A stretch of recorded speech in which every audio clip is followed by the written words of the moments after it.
Welcome to my YouTube channel exam target 24। मेरा नाम है राम सिंह और स्वागत करता हूं आपका अपने इस यूट्यूब चैनल पे। दोस्तों, दिवाली बीत चुकी है और अब आप जो है पढ़ाई लिखाई में लग जाइए। एलटी ग्रेड का एग्ज़ाम निकट है। कुछ सब्जेक्ट के एग्ज़ाम लग चुके हैं और कुछ सब्जेक्ट के अभी एग्ज़ाम डेट नहीं आई हुई है, तो उसी के आसपास एग्ज़ाम होने वाला है। बेसिकली इसमें हम बात करेंगे एसएसटी से रिलेटेड कंटेंट की। एसएसटी में सबसे पहले हम इतिहास कवर कर रहे हैं। इतिहास में सबसे पहले इस वीडियो हम सिलेबस देखेंगे, उसके बाद हम चैप्टर वाइज क्वेश्चन को लगाने वाले हैं जो कि प्रीवियस ईयर क्वेश्चन है। इसके बाद हम ज्योग्राफी भी शुरू करेंगे। यदि आप ज्योग्राफी आपका सब्जेक्ट है तो उसको भी आप वॉच कीजिएगा। चलिए देख लेते हैं आज के इस पहले सेशन में शुरुआत करते हैं। सबसे पहले हम सिलेबस देख लेते हैं। सिलेबस में देखिए क्या क्या है। भारतीय प्रागैतिहासिक संस्कृतियों की प्रमुख विशेषताएं, इसमें क्या क्या हैं। सिंधु घाटी सभ्यता की प्रमुख विशेषताएं और इसके अंतर्गत नगर नियोजन जो हड़प्पा या मोहनजोदड़ो है, प्रस्तर मूर्तियाँ, मृण्मयी मूर्तियाँ एवं मोहरे, और मतलब तीसरा इसमें है धर्म। इसके बाद जो तीसरा इंपॉर्टेंट टॉपिक है, आइए उसको भी देख लेते हैं। देखिए, ये है पूर्व वैदिक कालीन राजनीतिक अवस्था, समाज, अर्थव्यवस्था एवं धर्म। उत्तर वैदिक काल में परिवर्तन, यानी कि पूर्व वैदिक काल और उत्तर वैदिक काल में आपको क्या क्या पढ़ना है। जो राजनीतिक अवस्था थी उस टाइम की, समाज कैसा था, वहाँ की अर्थव्यवस्था कैसी थी, धर्म कैसा था, ये आपका पूर्व वैदिक में है। और उत्तर वैदिक में क्या है, उसमें परिवर्तन क्या क्या है। ठीक, उसके बाद क्या क्या है आपका आता है जैन धर्म, बौद्ध धर्म, वैष्णव धर्म, शैव धर्म की प्रमुख विशेषताएं देखनी है। फिर आता है आपका मौर्योत्तर काल। इसमें आपको मौर्यों की उत्पत्ति, चंद्रगुप्त मौर्य की उपलब्धियां, उनका शासन प्रबंध तथा सार्वजनिक कार्य, किसका, चंद्रगुप्त मौर्य का ही। अशोक के अभिलेख, अशोक का धर्म एवं धर्म प्रचार, उसके कल्याणकारी कार्य, किसके, अशोक के ही। अशोक का फिर मूल्यांकन देखना है। मौर्य साम्राज्य के पतन के कारण देखने हैं। फिर उसके बाद आपको आता है गुप्त वंश का राजनीतिक इतिहास। इसमें चंद्रगुप्त प्रथम, समुद्रगुप्त, चंद्रगुप्त द्वितीय, कुमारगुप्त प्रथम, स्कंदगुप्त। फिर आएगा आपका हुरुड़ों का आक्रमण तथा उनका प्रभाव। फिर आएगा आपका गुप्त साम्राज्य के पतन के कारण।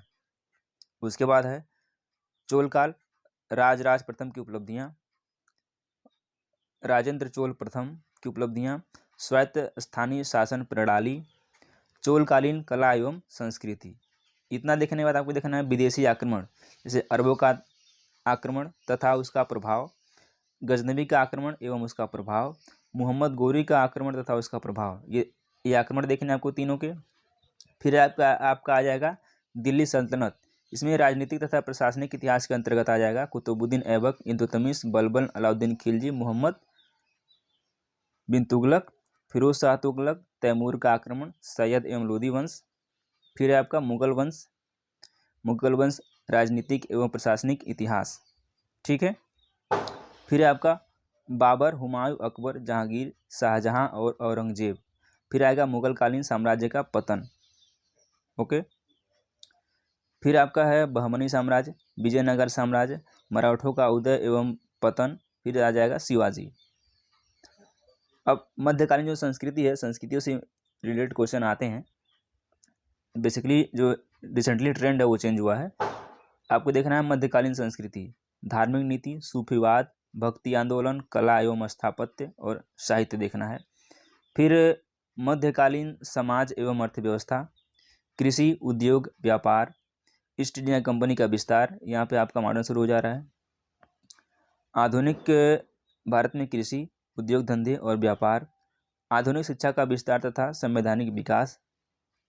फिर 1857 यानी 1857 की क्रांति के विद्रोह के कारण, स्वरूप और उसका प्रभाव। इसके अलावा आपको देखना है 19वीं शताब्दी में भारतीय पुनर्जागरण तथा सामाजिक धार्मिक आंदोलन, राष्ट्रीय आंदोलन में क्या क्या है, असहयोग आंदोलन है, सविनय अवज्ञा आंदोलन है, भारत छोड़ो आंदोलन है। फिर ठीक है। और राष्ट्रीय आंदोलन में महात्मा गांधी, तिलक, गोखले यानी कि गोपाल कृष्ण गोखले तथा सुभाष चंद्र बोस का योगदान। फिर आपका है स्वतंत्रता की प्राप्ति यानी कि क्रिप्स मिशन से माउंटबेटन योजना तक का आपको देखना है। फिर आपका आ जाएगा स्वतंत्रता के बाद का भारत यानी 1950 तक, यानी 1947 से ठीक है 1950 तक आपको फिर से देखना है इसको। ठीक है। तो देखिए ये रहे आपके इंपॉर्टेंट टॉपिक। और इसके अगले वीडियो में यदि देखिए आप इस जो टॉपिक, कितने टॉपिक हैं टोटल, 21 है, इसको अगर आप अच्छे से तैयार कर लेते हैं तो आपका जो हिस्ट्री का पोर्शन है इससे बाहर नहीं जाने वाला है। बेसिकली आपको इसको अच्छे से डीपली इसको पढ़ना होगा। और देखिए अगली वीडियो में हम बात करेंगे इंपॉर्टेंट जो PYQ हैं यानी प्रीवियस ईयर क्वेश्चन है, उसमें हम चैप्टर वाइज कवर करने वाले हैं, तो उसको भी आप वॉच कीजिए। वो वीडियो शाम को आएगा। तब तक के लिए धन्यवाद, नमस्कार।